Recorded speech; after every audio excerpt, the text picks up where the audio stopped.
آج ایک قطرہ بھی کافی ہوگا. اج ساہ بھی نہیں کھلے راہ بھی نہیں, انج ٹوک نوکھڑے ٹکدے نہیں, ٹر پویں تے فاصلے مک جاندے, گھر بیٹھیاں پینڈے بکدے. آج قدم قدم چلیں گے. ماضی کے گناہ تو ایک آنسو سے دھوئے جا سکتے ہیں نا. وہ ایک فقیر تھا, بازار میں کھڑا رو رہا تھا, تو کسی نے روک کے کہا بابا کیا ماجرا ہے, کسی نے مارا ہے, کیوں رو رہے ہو؟ اس نے کہا نہیں کوئی ایسی بات نہیں, ان لوگوں کے رویے نے رلا دیا. کہا کیا مطلب؟ کہا بازار سے گزر رہا تھا, ان لوگوں کو دنیا میں کھوئے ہوئے دیکھا تو میرے دل میں ترس جاگا, تو میرا خیال یہ ہوا کہ ان بندوں کی رب کی صلح نہ کروا دوں. تو میں نے پھر اس سے بات کی, تو آواز آئی ٹھیک ہے لے آ ان کو میری چوکھٹ پہ, ایک آنسو سے سارے گناہ معاف کر دوں گا. میں بڑا خوش ہوا, میں ان سے بات کی, یہ الٹا میرا مذاق اڑانے لگے, جا بابا کام کر, تجھے کیا پتا دنیا داری کیا ہوتی. تو وہ تو مان رہا تھا, یہ نہیں مان رہے, تو مجھے ان کے رویے پہ رونا آ رہا ہے. وہ کہتے میں بخشنے پہ آماتا ہوں, ہم تو مائل بکرم ہیں, کوئی سائل ہی نہیں, راہ دکھلائے کسے راہ رب منزل ہی نہیں, جلوائے طور تو موجود ہے کوئی موسیٰ ہی نہیں.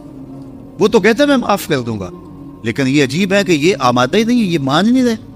تو مجھے ان کے رویے پہ افسوس آ گیا, ان کے رویے پہ رونا آ گیا, اس لیے میں رو رہا ہوں, ورنہ نے مجھے مارا نہیں, کوئی تکلیف نہیں پہنچائی. خیر اگلے دن وہی بزرگ قبرستان کے قریب سے گزرے تو دیکھا کہ وہ بابا قبرستان میں کھڑا رو رہا ہے, تو پھر روک گیا. بابا بازاروں میں بھی روتا ہے, قبرستانوں میں بھی روتا ہے, آج کیا ماجرا ہے؟ کہا آج بھی میرا ماجرا کل والا ہے. کہا کیا مطلب؟ کہا کل بازار سے گزر رہا تھا, ان کو دنیا میں کھوئے ہوئے دیکھا, میرے دل میں ترس جاگا, تو میرا خیال ہوا ان بندوں کی اور رب کی صلح کروا دوں. تو وہ تو مان رہا تھا, وہ بندے ہی نہ مانے, تو آج میں ادھر آ گیا. میں نے کہا چلو ان سے بات کر. آج میرا خیال یہ ہوا کہ قبرستان والوں کی اور رب کی صلح کروا دوں. تو کہا پھر آج کیا بنا؟ کہا آج یہ مان گئے ہیں, وہ نہیں مانتا. تو صاحبو آج وہ مان رہا ہے, آج ہم مان جائیں. میں نے کتب میں پڑھا ہے کل قیامت کے دن نیکوکار بھی پچھتائیں گے. بدکاروں کا پچھتانا تو سمجھ میں آتا ہے, نیکوکار کیوں پچھتائیں گے؟ جب اپنے اچھے اعمال کی جزا دیکھیں گے تو پچھتائیں گے, جو چند لمحے ضائع کر دیے وہ بھی کیوں ضائع کر. قیمتی زندگی ہے, یہ ٹوٹتی سانسیں, ان کی قدر کیجیے. ایک بزرگ فرماتے ہیں کہ مجھے اس بات کی سمجھ نہیں آتی تھی کہ جو قرآن نے کہا ان الانسان لفی خسر, بے شک انسان خسارے میں ہے. تو میں سمرقند کے بازار سے گزر رہا تھا, تو وہاں ایک آدمی پٹے پہ برف رکھ کے بیچ رہا تھا اور ساتھ آواز لگا رہا تھا.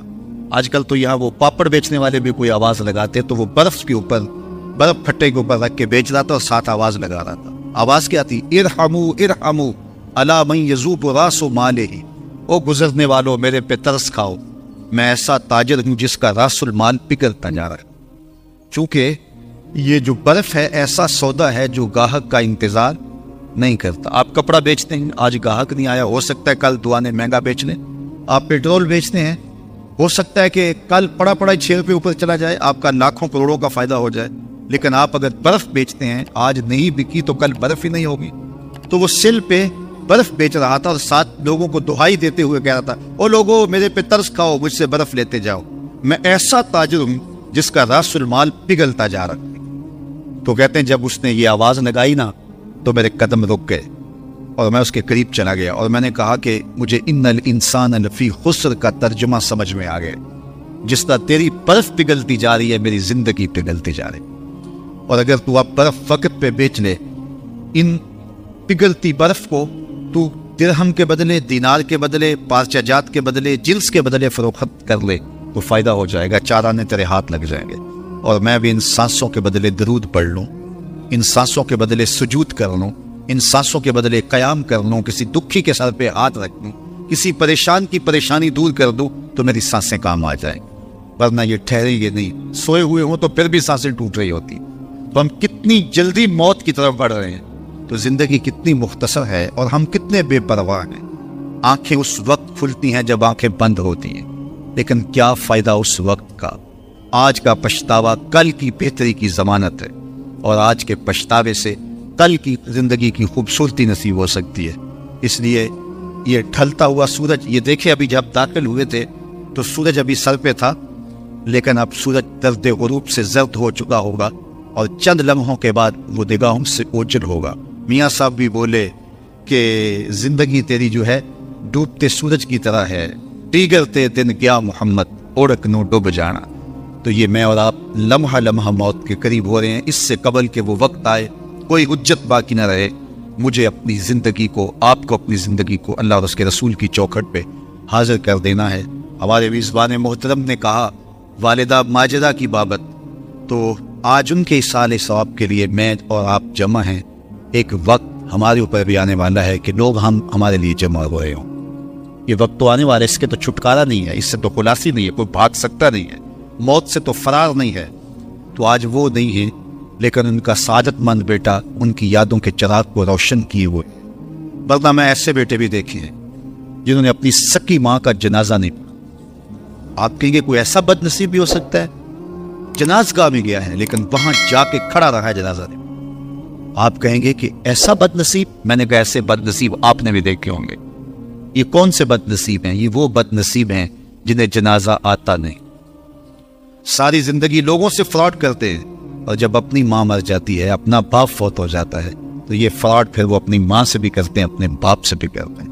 مجھے بتاؤ کتنا بد نصیب ہے وہ بیٹا کہ جو اپنی ماں سے اور وہ بھی مرنے کے بعد فراڈ کر رہا ہے، اور اپنے باپ سے وہ بھی مرنے کے بعد فراڈ کر رہا ہے. اور کتنا خوش نصیب بیٹا ہے کہ جو روزانہ اپنی ماں کے لیے دعا کر. اور میں کہتا ہوں کہ بیٹا نمازی ہوگا، بیٹی نمازی ہوگی، اہتمام سے دعا نہ بھی کرے، دن میں کتنی مرتبہ کہے گے ربنا اغفر لی ولوالدی، اے اللہ مجھے بھی بخش دے، میری ماں کو بھی بخش دے، میرے باپ کو بھی بخش دے. اور جب بندے ہاتھ اٹھا کے دعا مانگتے ہیں اللہ خالی ان ربکم حیی کریم یستحیی من عبدہ اذا رفع یدیہ ان یردہما صفرا، تمہارا رب حیا کرنے والا سخی ہے، کریم ہے. بندے جب اس کے سامنے ہاتھ اٹھا کے دعا مانگتے ہیں، اللہ فرماتا ہے مجھے شرم آتی ہے ان کے اٹھے ہوئے ہاتھ خالی کیسے موڑ. انہوں نے میرے سے مانگا ہے، میں بھی نہیں دوں گا تو کس در پہ جائیں گے. میں ایک دیہاتی بات کرنا چاہتا ہوں. اتنے لوگ جتنے آپ یہاں بیٹھے ہیں، اتنے لوگ اٹھ کے کسی دنیا دار کے ڈیرے پہ چلے جائیں اور اس سے کچھ مانگیں اور وہ دے سکتا بھی ہو، تو کیا وہ آپ کو خالی لوٹا دے گا؟ وہ کہے گا ڈیرہ داری کی شان کے خلاف ہے کہ اتنے لوگ دروازے پہ آ گئے اور ان کو خالی موڑ دوں. تو جب تم اتنے بڑے ڈیرہ دار ہو اور تمہیں اتنی غیرت ہے کہ اتنے لوگوں کو خالی نہیں موڑتے، تو کریم خالی موڑتے. آؤ تو صحیح اس کی چوکھٹ پہ جھولی پھیلاؤ تو صحیح. پھر دنیا داروں سے مانگنا ہو تو ان کی زبان میں مانگنا پڑتا ہے. اللہ سے جس زبان میں مرضی مانگو، عربی میں مانگو، اردو میں مانگو، ہندی میں مانگو، سندھی میں مانگو، اقبال کے لہجے میں مانگو، سادی کے انداز میں مانگو. نہیں مانگنا آتا خالی ہاتھ پھیلا دو، وہ بند لبوں کی بولی ابھی سنتا ہے. آؤ تو صحیح اس کی چوکھٹ پہ، اپنے ہاتھ پھیلاؤ تو صحیح. دنیا داروں سے مانگے تو ناراض ہوتی، خدا سے نہ مانگو تو ناراض ہوتا ہے. اللہ کل ما یابو بکم ربی لولا دعاؤکم. آؤ نا اس کی چوکھٹ پہ، دستے طلب دراز کرو. دنیا داروں سے مانگنے کے لیے وقت چاہیے. اس وقت تو صاحب سوئے ہوں گے، اس وقت تو ناشتہ کر رہے ہوں گے، اس وقت تو بیوی بچوں کے ساتھ مشغول ہوں گے. لیکن اللہ سے جب بھی مانگو، پچھلے پہر کنڈی کھڑکاؤ، در رحمت کھلا پاؤ. دن کو مانگو، رات کو مانگو، مانگو تو صحیح. وہ تو اتنا کریم ہے. جب بت کو سامنے کھڑا کیا ہے اور زلیخا ہاتھ جوڑے بت کے آگے پکار کرتی ہے، روزانہ سے شام کھڑی ہو جاتی، یا سنامی یا سنامی، اے میرے بت، اے میرے بت، بچھڑا ہوا یوسف ملا دے. سحر دم تک پکارتی رہتی. عمر بیت گئی، چہرے پہ جھریاں آ گئی، بڑھاپا طاری ہو گیا. ایک دن رات کا پچھلا پہر ہے، بت کے آگے ہاتھ جوڑے یا سنامی کا وظیفہ پڑھ رہی ہے.